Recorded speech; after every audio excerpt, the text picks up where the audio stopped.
Jonathan Kuminga, what went wrong with the Golden State Warriors, and is it too late to make it right? On today's show. You are Locked On Warriors. Stop trying to turn the page on us so fast. Your daily Golden State Warriors podcast. We got 4 championships. Part of the Locked On Podcast Network. Every team has a chance if Steph's on the team. Your team every day.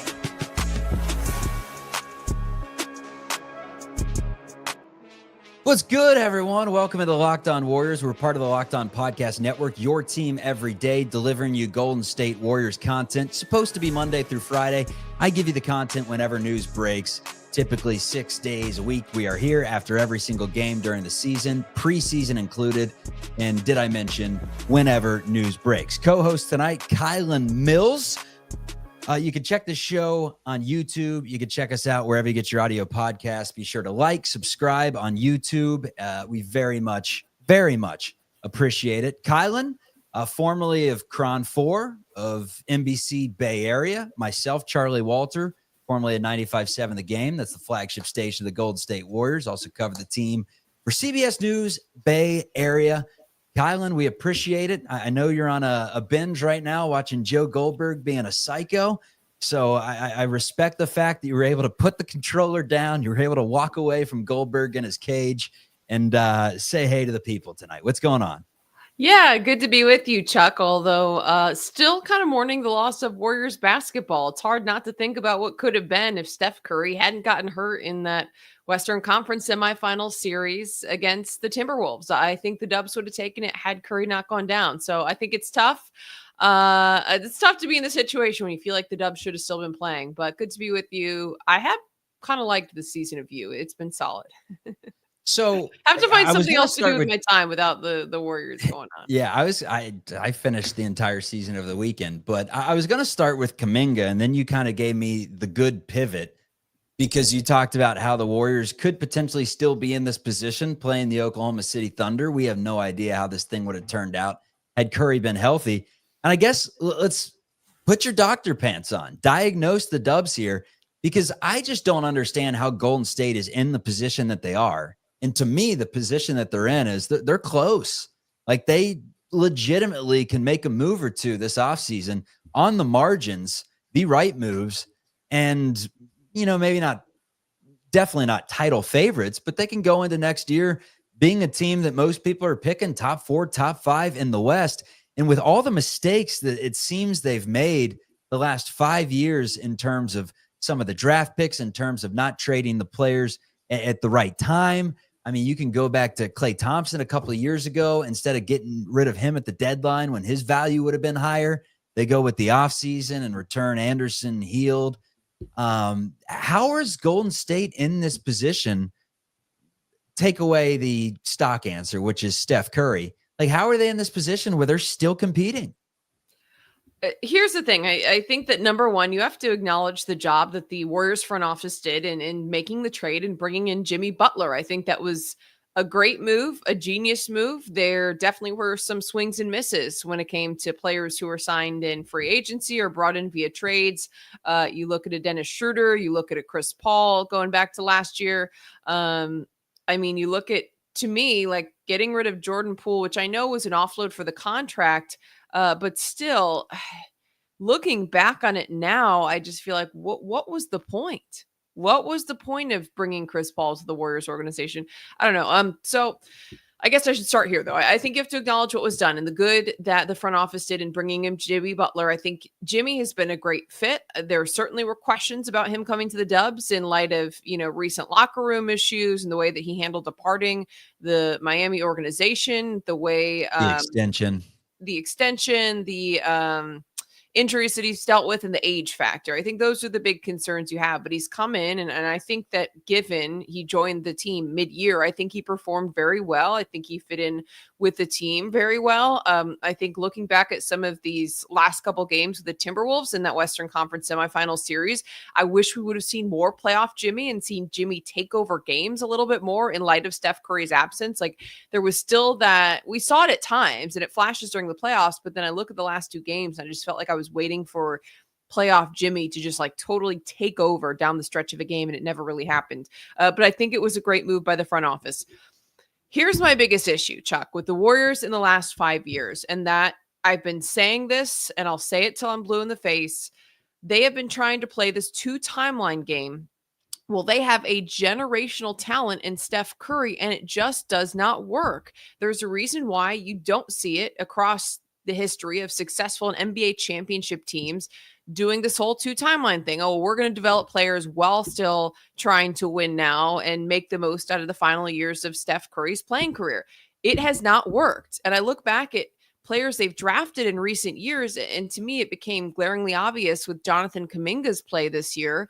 And while I think that Jonathan Kuminga needed and deserved more consistent playing time, and that's something that needs to be acknowledged, but he was a player who was drafted back in 2021 being looked at as a very unfinished product. Like Jonathan Kuminga, without having played in college, coming off of a season with the G League Ignite, which was a brief experiment done by the NBA to try to give players an opportunity to bridge the gap between high school and going pro without having to play college and to give them a more professional-like atmosphere. But he was viewed as a player who had a high ceiling, elite athleticism, and potential for talent, but was very unfinished and was an unfinished product, was an individual who's going to need a lot more time to develop and a lot more polish.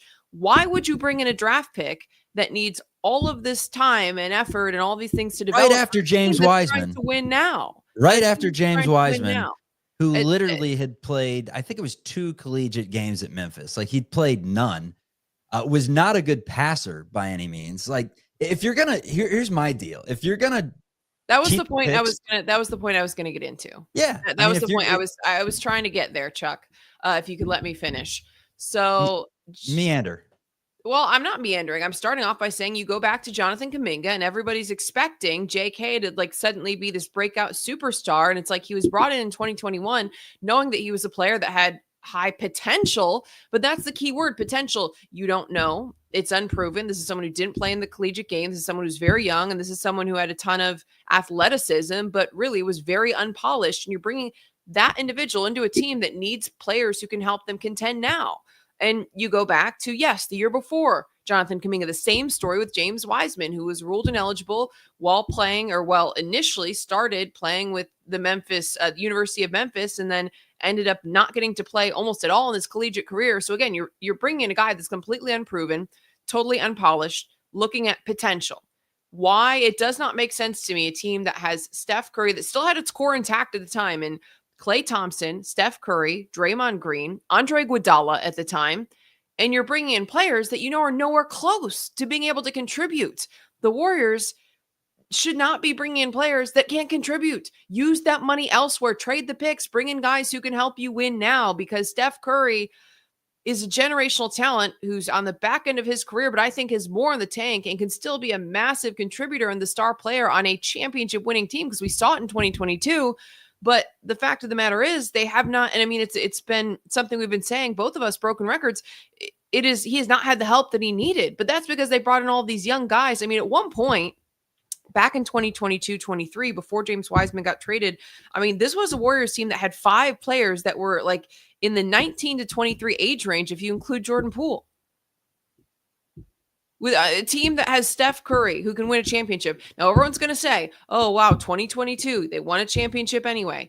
Listen, 2022 is an anomaly, and here's why.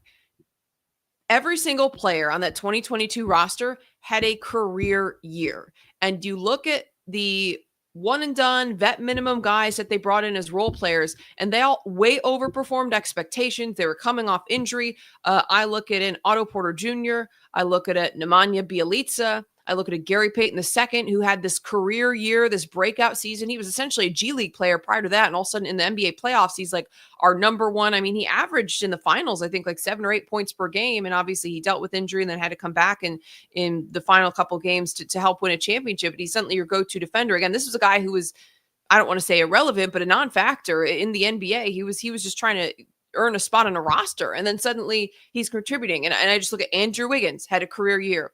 Kevon Looney, has not played to that level since then. And I don't know if he ever will again. Klay Thompson came back and was able to contribute after a crazy injury. Obviously, Steph Curry had an incredible year. I just look at everything had to go right, and it did. But to me, the roster construction moving forward was not viable to win any more championships with Steph Curry, and it has not been. Sorry, I'm going to pass it back to you now. All right. That was the I'm rant. gonna, So Jay in the for chat says, Chuck, context, take it from me. You never interrupt the wifey. I'm about to go upstairs and pour a glass of Pinot or something. Kylen, you For just take it context, away at I this did point. Why'd I warn even it. bother preparing for the show? For context, I did warn Chuck. I said, if we're going to do a diagnosis, I have a statement to make. And I started giving him this spiel before we went on the air. And he's like, all right, save it for the air. But then you interrupted me before I got to the end of my point. But I'll pass it off to you now. I'm not going to take the whole show, but No, it's good. I've been waiting for months just to say that. And then the other thing that I know you're going to bring up too is the fact that they're drafting players that the coach doesn't want to play because Steve Kerr doesn't want to play anybody who's above 6'7". And then you're drafting guys like James Wiseman who are well over that, and Steve Kerr doesn't want to play bigs. I think the Warriors. It's not that he doesn't want to play bigs. It's the other thing to me that's an issue. They have to fit the system, right? And I know that people are sick of hearing system, but he has made it so clear.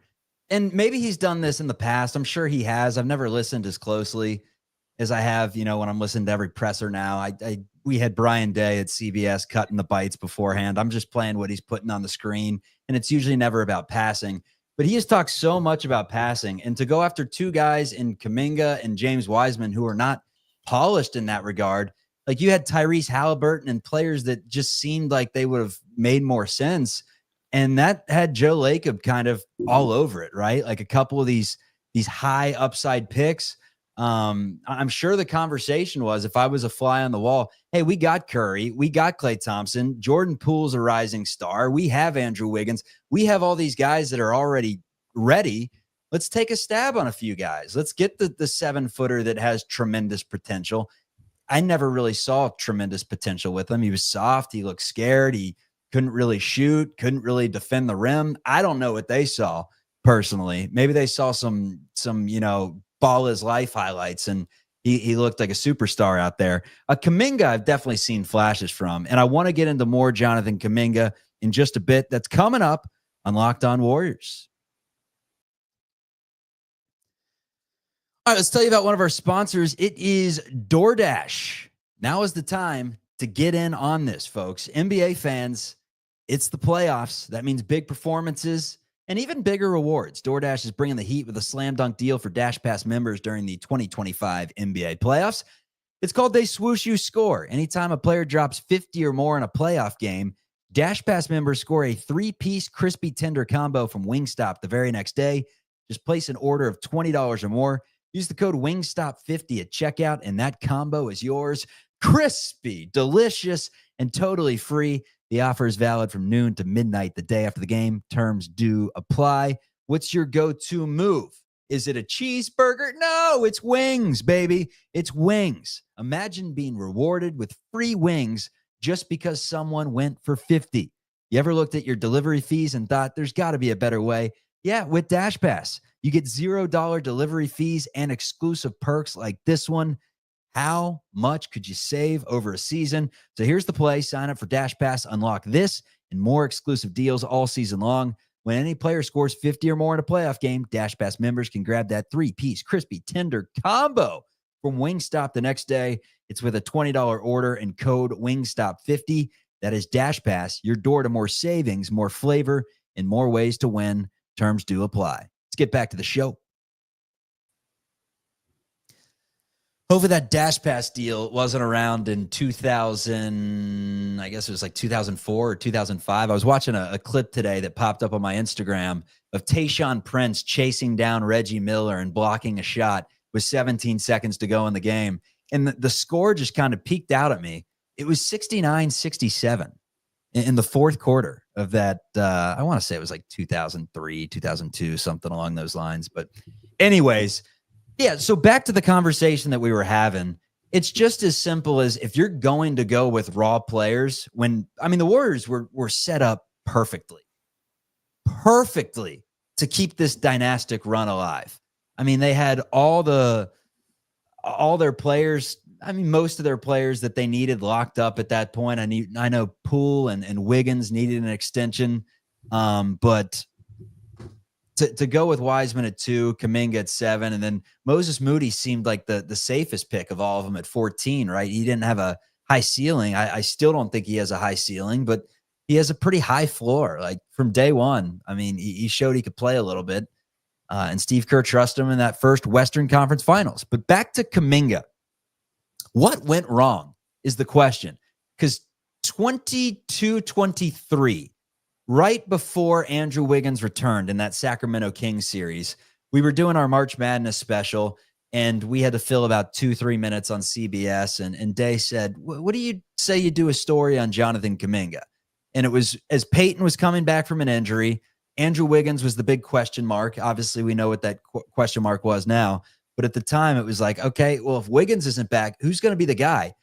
And I looked at a stat today from that season, and it was when Kuminga played 25 minutes or more since the All-Star break that year. He shot like 58% from three, averaged 18 points per game. And there were quotes in there of Steve Kerr talking about how much better he was than his rookie season, and the game's starting to slow down, and he's really starting to figure it out. Even at times this year, it felt like he was giving him the keys to kind of be that guy. Now, looking back on it, based on everything that Steve Kerr has said, the reason he gave him the keys is because he ran out of options, right? Like they went to Dennis Schroeder. That didn't work.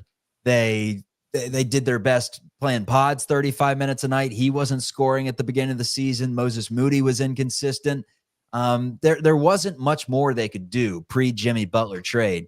So they hand things over to Jonathan Kuminga. The injury happens at a very untimely moment because he was playing pretty good basketball. What went wrong in this entire thing? And my answer is picking him in the first place went wrong because he is not the type of player that Steve Kerr typically would put in his system. So if you're Joe Lacob and Bob Myers and company, and even Steve Kerr in that room, why are you picking someone that isn't an ideal fit when there are players in that draft that you would think is, an ideal fit for the system? Was that a question to me? Oh, yeah. No, it was to the chat. So where did things go wrong? I think things went wrong before Jonathan Kuminga was drafted, before James Wiseman was drafted. I think it comes down to roster construction, Chuck. And you look at the last 5 years, and I think everyone's going to say, what about the 2022 championship? But I'm going to stick to my guns and say, look, every single player had to have a career year on that 2022 championship team. And someone said it in the chat, like, there's something to be said for luck playing a role in teams winning championships. Like, I don't even think over the course of the regular season that year, the Warriors were the best team in the NBA, but like everything clicked, everything gelled during that NBA finals run. Every single player, almost every player on that Warriors team had a career year. When you talk about Andrew Wiggins, when you talk about Otto Porter Jr. coming in and playing over what he was expected to after dealing with injuries, Nemanja Bjelica, Gary Payton II made a name for himself in that season. Jordan Poole was lights out during that season, and that's why he ended up earning this massive contract that turned out to be a total bust. But I think that everything had to go right, and that the roster construction was still very flawed in terms of building a future championship team or a sustainable team.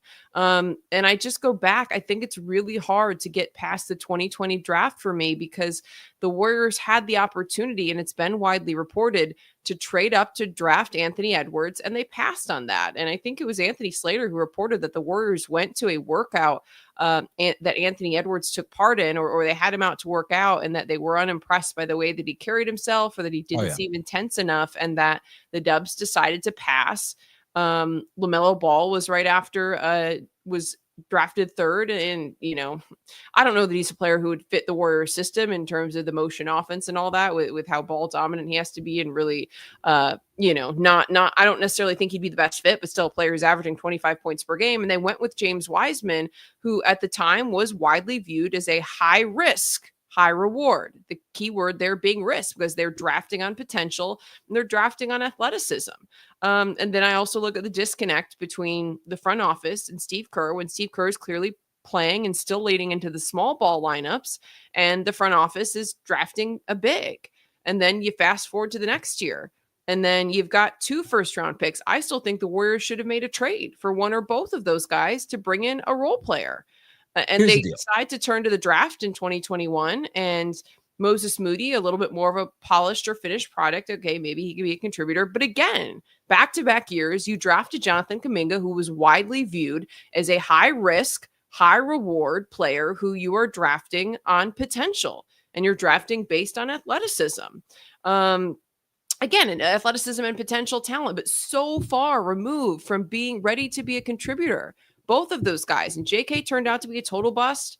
James Wiseman turned out to be a total bust. JK, like, I don't know. A lot of people stand on different, sides of the fence with JK in terms of whether he's a bust or not. But at the end of the day, year 4, year 5 in the NBA, and he's clearly not ready to be a number 2 or even a consistent number 3. And I was critical of Steve Kerr and the way that he utilized JK, not giving him consistent minutes in the playoffs when I thought there could have been times where he could have given him a shot. And I think that not having consistent minutes certainly affects a player's confidence. And I think there needs to be acknowledgement of that with Steve Kerr. But there also, on the other side of the coin, needs to be acknowledgement that JK has not matured and grown at the rate that, based on the way the Warriors talked about him when he was drafted, that he was expected to make. Like, there was talk after that championship year when he was a rookie about him making this huge jump and being the number 2 scorer in his sophomore campaign. And we're here in year 3, 4, looking at year 5, and that's still not the case.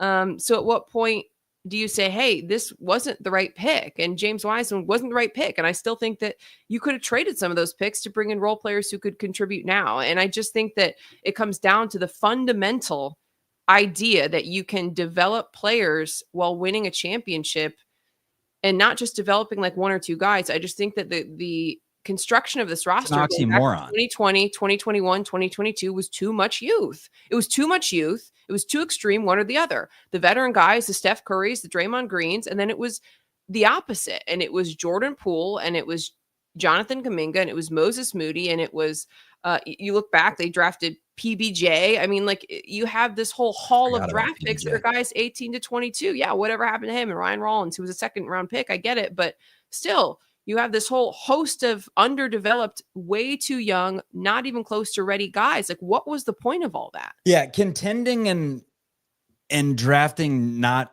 ready players, they contradict each other, right? Because the only way for players to get better is to give them legit run against real teams. Like, throwing them 7 minutes and slop, they're not going to get any better. Playing them just in camp or throwing them down in Santa Cruz, they're not going to get that much better. They need to go to teams that are legit lottery teams. And that makes me wonder if maybe Joe Lacob underestimated how good the Warriors were going to be in 21-22, because there were plenty of people that thought they were going to be average, right? No one thought they were winning the championship that year before the season started. So, I mean, maybe there's some of that to where it's like, hey, we may be bad for a couple of years. Let's bring in James Wiseman. You had an interesting take that you told me you thought that the Warriors were accepting a rebuild at that point.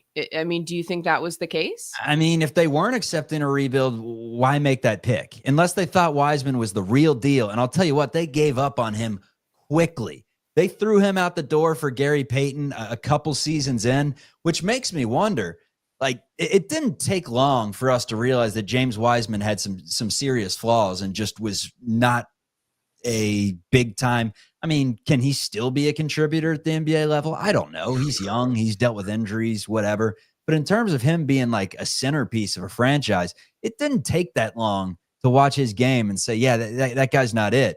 So the next year, you have 7 and 14, Kylen. You have 7 and 14, and you go with a guard and a forward and Kuminga and Moody goes at 14, and Şengün's there at like 17 or 18, can pass, can play down low, can get boards, can bang a little. And to go with Moses Moody, when you have Klay Thompson, you have Jordan Poole, and you have Andrew Wiggins, and you have all these forwards, it comes down to roster construction. It just does not make a ton of sense with some of these picks that they had. Should have been pretty clear from the get-go. All right, James Wiseman may take a minute. We either need to trade for some form of a big, or we need to draft another one. Let's go after Şengün with that 14 pick. This guy from Turkey that we don't know a ton about, that Dan Devone is claiming on the radio every night. It's like the next best thing in the NBA. And Şengün's good. Like, I like Şengün's game. But to me, it was last season. It was 23-24 that just felt like such a lost season, where you go into it and you get rid of Jordan Poole and bring in Chris Paul. And it's like, all right, let's do this thing. And then instead of blowing some things up at the deadline and making some deals to shed payroll, whatever, you wait until the offseason. And you got to give Dunleavy a pat on the back because he inherited kind of a mess. And it's not a mess at all right now. Like, I think the Warriors are actually in a pretty decent spot. They're one fleecing away, or, Kuminga somehow fitting into this mix, or just Steph Curry being healthy and Jimmy Butler being healthy all year, to where they're solid. Like, they're in a decent spot. It's going to be tough to win a championship, but I mean, how many teams realistically feel like they're front runners to win an NBA championship heading into a season at this point? Like 3, 4, maybe a couple from each conference. So despite everything that went wrong, they are not in the worst spot in the world. Coming up, the retirement home, why the Golden State Warriors are connected to more old players, and who could be a breakout guy for the Dubs this season. That's coming up with Kylen Mills on Locked On Warriors.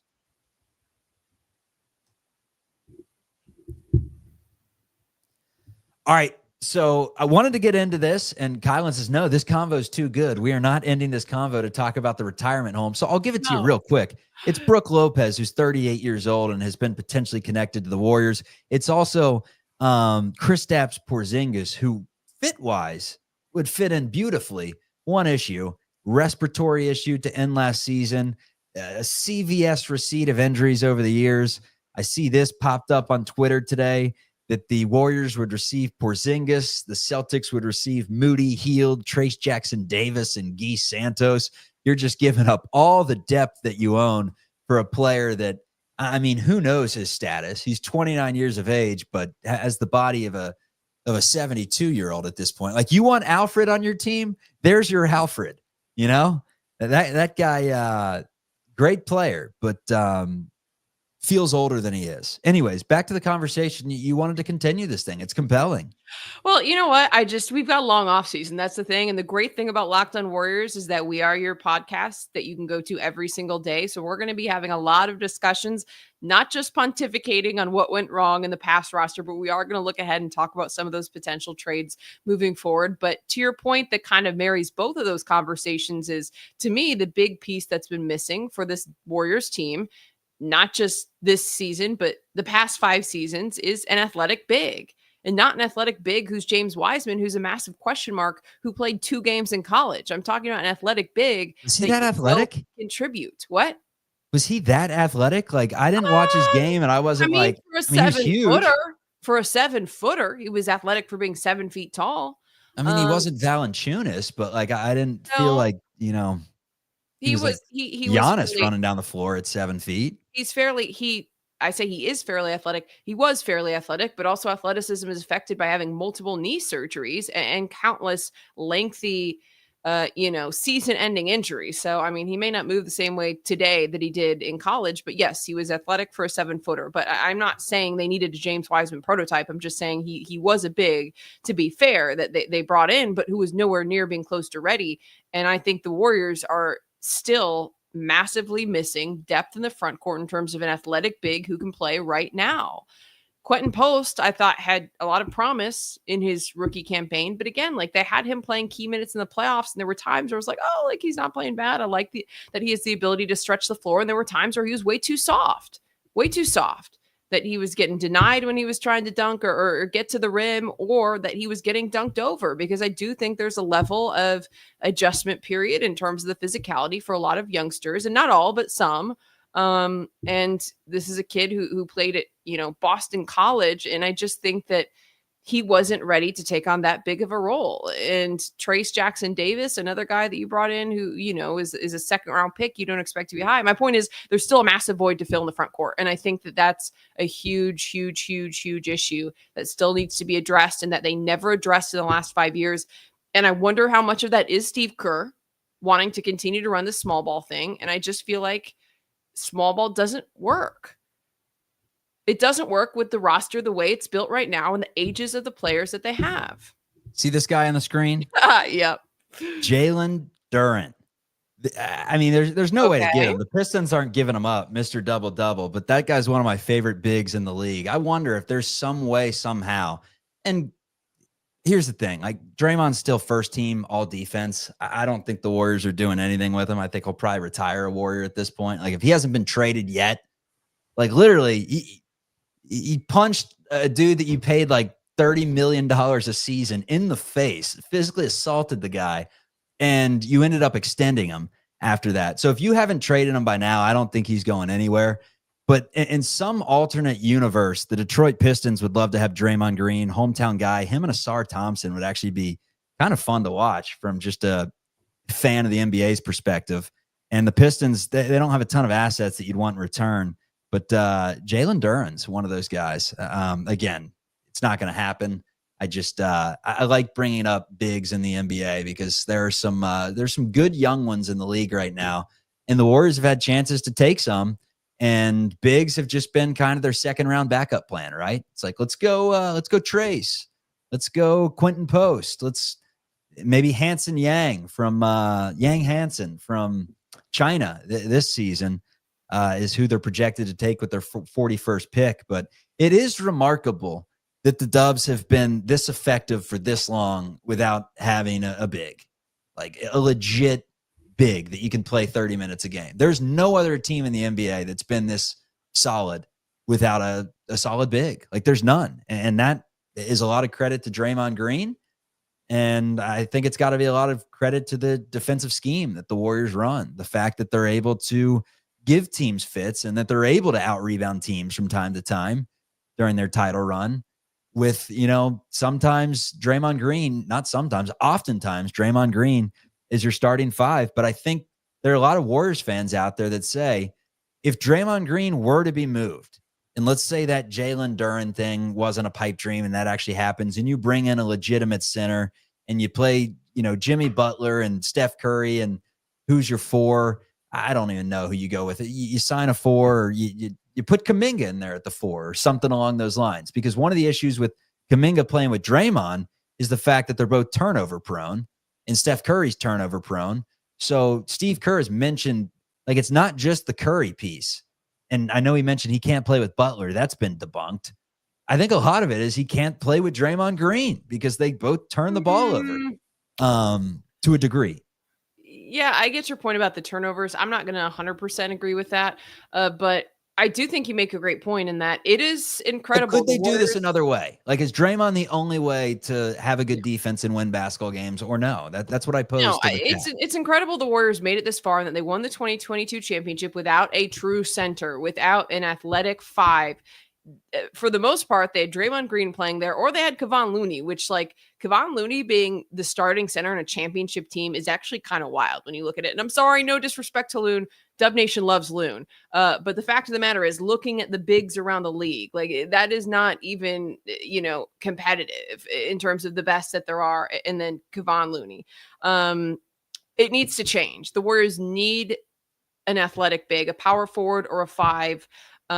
To me, they've had opportunities to bring one in, and you go back to last offseason, last year, over the past couple years, where they could have traded Jonathan Kuminga. They could have traded Brandon Pajemski, but refused to include either of those two in a trade where you could have brought in an all-star or a ready contributor. But, they kept hearing this phrase, OG Anunoby. We kept hearing this phrase that the Warriors don't want to mortgage the future. When is the future going to happen? Because right now, Jonathan Kuminga is not your number 2 scorer. He's not your reliable number 3. He's definitely not the go-to guy. He was getting benched, DNP'd in the playoffs. So when's the future? And I also really like Brandon Pajemski, but to me, having a guard is not as important for the Warriors and it's more replaceable than getting a really, really good athletic big. So that's going to be my last thought on the topic. And also, I think that the Warriors have to get away from the small ball. I do think the Warriors have to get away from small ball. Again, kudos for winning the championship. It worked that season. Clearly, 2022, 23, 23, 24, 24, 25, like 3 seasons have gone by and it's not worked. At what point do we pivot and change the game plan in terms of the roster construction and the tactics we're seeing on the floor? Yeah, because, I mean, he brought up Quentin Post from Santa Cruz and started playing him quite a bit. So, he's okay with playing some 7-footers, but they got to be able to shoot and they got to be able to pass and they got to fit within the flow of the offense. But going back to the whole Kuminga thing, and when you didn't trade him years ago, like the qualities that he possessed didn't change. And your head coach, like that's the thing. If the Warriors would have said, you know what, we're going to go with Kuminga over Steve Kerr, we believe he's the future, he's our lottery pick, he's our guy, then it makes a little more sense. But the two together, like Steve has all but said, like, look, we don't need him to be what he's trying to be. He can be that guy somewhere else probably, but we need him to be, gets the loose balls, plays in the short corner, the dunker spot, dunks, better passer, flies after rebounds, plays point of attack defense, like all these things that I think he's shown the capabilities to do from time to time. But yeah, anyways, the retirement home thing, I guess we'll save that for another show. Breakout We have players. so many more shows to come. We'll get into that and so much more. And that's why I do like this time of year for partially that reason, because we have more time to talk more than just game analysis night in and night out. So sorry, Chuck. This was a great conversation though. And honestly, like we could do a part 2 on this because I think it's fascinating to look at the way the last 5 years were handled, the last 5 years played out, like all of the what ifs. Like the Warriors could have had Tyrese Halliburton. I don't know. It's just hard looking back at those couple of draft classes. Now the 2021 draft class, Halliburton and Şengün. They could have had Şengün, and Şengün, who just Halliburton, Şengün, and Wagner.